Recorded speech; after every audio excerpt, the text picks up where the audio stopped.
نحمده ونصلي على رسوله الكريم اما بعد فاعوذ بالله من الشیطان الرجیم بسم اللہ الرحمن الرحیم السلام علیکم ورحمۃ اللہ وبرکاتہ۔ بندے کی اپنے رب سے التجا ہے، فریاد ہے، اس بات کا اظہار ہے کہ اے رب میں محتاج ہوں، میں فقیر ہوں اور تو داتا ہے، تو دینے والا ہے، سارے خزانوں کی کنجیاں تیرے ہاتھ میں ہے، تیرا دروازہ دن رات کھلا رہتا ہے، تو سب کی سنتا ہے، ہر وقت سنتا ہے، تو دل ہی دل میں پکارے جانے والی دعائیں بھی سنتا ہے اور زور سے بولی جانے والی بھی۔ دعا انسان کی تمناؤں کے لب پر آنے کا نام ہے، جیسے علامہ اقبال نے بہت خوبصورتی سے کہا تھا کہ لب پہ آتی ہے دعا بن کے تمنا میری، کہ میری تمنائیں، میری آرزویں، میرے اندر کی خواہشات اور میری ضروریات، ان سب کو پورا کرنے کے لیے اے رب میری کوششیں کافی نہیں، ان کی تکمیل کے لیے میں تیرے سامنے ہاتھ پھیلاتا ہوں اور میں تجھ سے ہی دعا کرتا ہوں۔ حضرت زکریا علیہ السلام نے بہت خشوع کے ساتھ اور بہت یقین کے ساتھ اپنے رب سے کہا تھا کہ وَلَمْ أَكُمْ بِدُعَائِكَ رَبِّ شَقِيًّا، کہ تجھ سے دعا مانگ کر اے رب میں کبھی بدبخت رہا ہی نہیں، نامراد رہا ہی نہیں، یعنی تو ضرور سنتا ہے، تو میری بھی سنے گا۔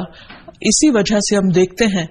کہ وہ ایک طویل عرصے تک اولاد کی محرومی کے باوجود کبھی مایوس نہیں ہوئے، اپنے رب کو پکارتے رہے، مانگتے رہے، حتیٰ کہ ان کی دعا سن لی گئی۔ کیونکہ دعا کی قبولیت میں یہ بات ہمیشہ یاد رہے کہ اللہ سبحانہ وتعالی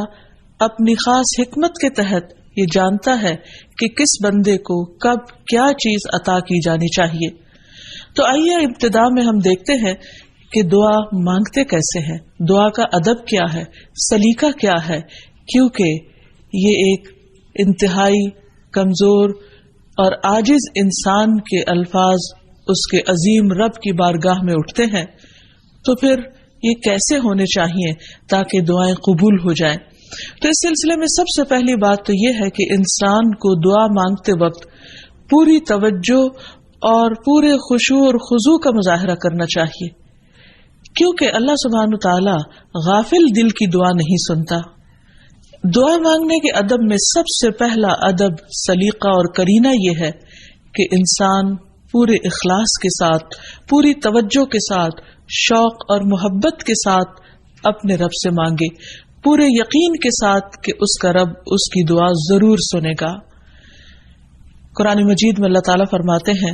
وَادْعُوهُ مُخْلِصِينَ لَهُ الدِّينَ، اس سے دعا کرو دین کو اسی کے لیے خالص کرتے ہوئے، یعنی صرف اللہ سے مانگو، کسی اور سے نہیں، کیونکہ سب کو دینے والا دراصل وہی ہے۔ انبیاء ہوں یا اولیاء کرام ہوں یا بزرگان دین ہوں، سب کے سب اسی کے آگے سجدہ ریز ہوتے ہیں اور اسی کو پکارتے ہیں۔ نبی صلی اللہ علیہ وسلم صبح سے شام تک ہر موقع پر اپنے رب کو پکارا کرتے تھے، اور وہ تمام دعائیں احادیث کی کتابوں میں ہمیں صحیح سند کے ساتھ ملتی ہیں کہ کس طرح آپ صلی اللہ علیہ وسلم صبح بستر سے اٹھتے وقت اپنے رب کو پکارتے، پھر نماز میں کون کون سی دعائیں مانگتے، پھر اسی طرح کھانا کھانے سے پہلے، کھانا کھانے کے بعد، یہاں تک کہ اگر چھینک آئے تو اس وقت کیا پڑھا جائے، اور اسی طرح رات کو سوتے وقت، اور بے شمار مواقع کی دعائیں، اور اس کے علاوہ بھی نبی صلی اللہ علیہ وسلم کی دعائیں بہت ہی خوبصورت انداز میں مختلف کتابوں میں ہمیں ملتی ہیں، جس سے ہمیں دعا مانگنے کا سلیقہ اور ادب پتہ چلتا ہے، کیونکہ نبی صلی اللہ علیہ وسلم اللہ کے محبوب تھے، اور کس طرح اللہ کے محبوب نے اپنی عاجزی اور انکساری کا اظہار اپنے رب کے حضور کیا ہے، وہ ہمارے لیے ایک بہترین نمونہ ہے۔ پھر دعا مانگنے کے ادب میں ایک اہم ترین ادب یہ ہے کہ انسان توجہ سے مانگے۔ حدیث میں آتا ہے کہ اللہ سبحانہ وتعالی غافل دل کی دعا نہیں سنتا، یعنی انسان جب مانگے تو واقعی اس کو یہ معلوم ہو کہ وہ کیا مانگ رہا ہے، اور پھر تضرع اور عاجزی کے ساتھ بار بار اصرار کر کے مانگے، یہ نہ کہے کہ اے رب تو چاہے تو دے دے اور تو نہیں چاہتا تو نہ دے، نہیں، بلکہ پورے یقین کے ساتھ اپنے رب سے مانگے، اور اس بات کا بھی پورا یقین ہونا چاہیے کہ رب دعا سنتا ہے، کیونکہ وہ دیتا ہے. رب نہ سوتا ہے، نہ اس کو اونگ آتی ہے، نہ اس کو نیند آتی ہے، اور اس کو دینے کے لیے کسی سے مشورے کی بھی ضرورت نہیں ہوتی. کوئی اس پر جبر نہیں کر سکتا، کسی کا اس پر زور نہیں. اس لیے انسان جب اس سے مانگے تو یہ سوچ کے مانگے کہ اس کو دینے میں پورا پورا اختیار ہے اور وہ میری دعا بھی ضرور سنے گا. پھر اسی طرح انسان اپنی عاجزی اور مسکنت کا اظہار کرے. مانگتے وقت انسان اپنے اندر کو بالکل تکبر سے خالی کر لے اور یہ سمجھے کہ میں ایک انتہائی حقیر چیز ہوں اور میرا رب عظیم خالق ہے، پوری کائنات کا مالک ہے، اور میں اسی کے آگے ہاتھ پھیلا رہا ہوں جو میرے اٹھے ہوئے ہاتھوں کو کبھی خالی نہیں لوٹائے گا، اور اس کو دینے سے محبت ہے. وہ دے کر خوش ہوتا ہے اور دعا کرنے والے سے محبت رکھتا ہے، اور جو دعا نہیں کرتا اللہ تعالیٰ اس سے ناراض ہوتا ہے. اللہ سبحانہ وتعالیٰ قرآن مجید میں خود فرماتے ہیں وَقَالَ رَبُّكُمُ ادْعُونِي أَسْتَجِبْ لَكُمْ، تمہارا رب کہتا ہے مجھ سے دعا مانگو. ادعونی استجب لکم، میں تمہاری دعائیں قبول کروں گا. اس لیے رب کے وعدے پر یقین کرتے ہوئے ہمیں دعا کرتے رہنا چاہیے. پھر اسی طرح یہ ہے کہ دعا میں عاجزی اور انکساری کے ساتھ ساتھ گریہ اوزاری بھی ہونی چاہیے، جس طرح نبی صلی اللہ علیہ وسلم